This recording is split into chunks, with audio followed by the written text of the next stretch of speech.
President Donald Trump is looking to drastically overhaul U.S. elections, issuing a sweeping executive order that includes requiring proof of citizenship to register to vote. It's a mandate that experts say could prevent millions of Americans from voting because under the rules, a birth certificate doesn't count as proof of citizenship. We want to bring in Vote Beat editorial director Jessica Huseman. Jessica, so if a birth certificate doesn't count as citizenship, what exactly does? And is it a document most Americans are going to have? Yeah, it's funny because a lot of the documents that he's requiring don't actually attest to citizenship at all. Real ID does not necessarily associate in some states with citizenship. New Hampshire is having some of those issues right now.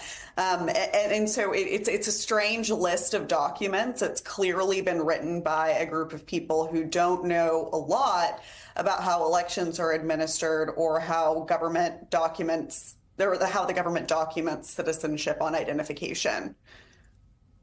Well, I mean, what are the long-term ramifications of this requirement? And could it end up, ironically, doing Republicans a disservice if things like passports count, but, there's confusion about other IDs that people may not have in Republican strongholds?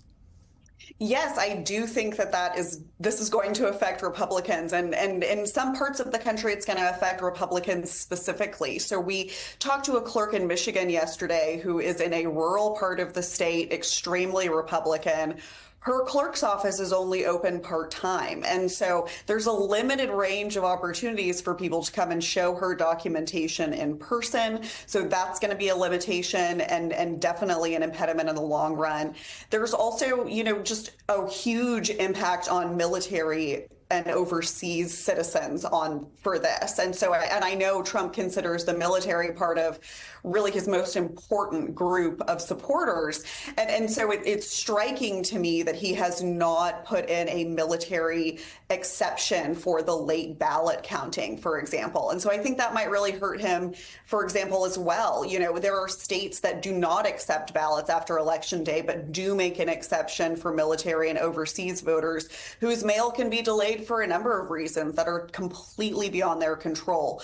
Right. And so it's really striking the way that this was written and the lack of care that went into it, especially in terms of ensuring that his most strident supporters are accommodated within it. All right, Jessica Huseman, thank you so much.